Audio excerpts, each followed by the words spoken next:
সদ্যজাত মৃত শিশুর দেহ ঘিরে চাঞ্চল্য এলাকায়। ঘটনাস্থলে মৃতদেহ উদ্ধার করে পুলিশ। সদ্যজাত মৃত শিশুর দেহ উদ্ধার ঘিরে চাঞ্চল্য এলাকায়।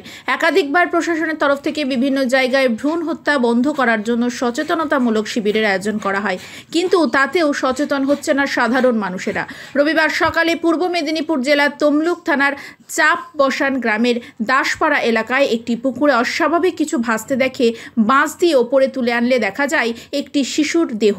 এরপরেই এলাকায় চাঞ্চল্য ছড়িয়ে পড়ে। ঘটনায় খবর দেওয়া হয় তমলুক থানায়। ঘটনাস্থলে তমলুক থানার পুলিশ গিয়ে দেহ উদ্ধার করে ময়না তদন্তের জন্য নিয়ে যায় Tamralipta government medical college and হাসপাতালে। কিন্তু এত গ্রামের ভিতর এই পুকুরে কোথা থেকে এলো এই শিশুর মৃতদেহ, তা উত্তর খুঁজে পাচ্ছেন না এলাকাবাসীরা।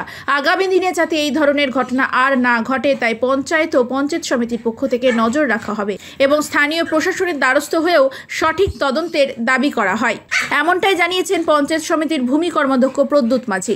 সকালবেলা এখানে জাল দিতে গেছিলাম, মানে জাল দেখতে গেছিলাম। ওখানে জাল দেখে এসে ঘুরে দেখলাম যে একটা মুরগি বাচ্চার মতো পড়ে আছে। তারপরে আমি আর তখন কোনো কেয়ার করিনি। তারপরে আমি আবার কেলোমাল গেছি। কেলোমাল এসে ঘরে বাড়িতে রুটি ঘুগনি খেয়ে দিয়ে পেচ্ছাপ করতে গেছিলাম। পেচ্ছাপ করে দেখে এসে আমি বলি একটা ডাউট লাগলো, জিনিসটা কি, মাথায় একটু কালো মতো দেখা যাচ্ছে, মাথার মতো বলে বাঁশ দিয়ে তুললাম। তুলে দেখি না হচ্ছে যে একটা বাচ্চা আছে না। তারপরে এক ঘরে ছোটো বৌমাকে ডেকে বললাম, বৌমা দেখো তো এই জিনিসটা কি। বলে হায় হায়, তো কাঠের বাচ্চাকে এখানে ফেলে দিয়ে গেছে। ব্যাস এই পর্যন্ত। মেয়ে ছিল।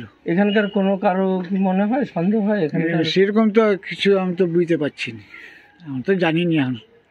আপনার বাড়ি কোথায়? এই যে এই বাড়িটা মানে আপনাদেরই পুকুরে হয়েছে? না, আমাদের না, আমাদের অন্য পুকুরে আর কি। এটা আমাদের পুকুর না, আপনাদের বাড়ির সামনের সামনে পুকুরে। হ্যাঁ।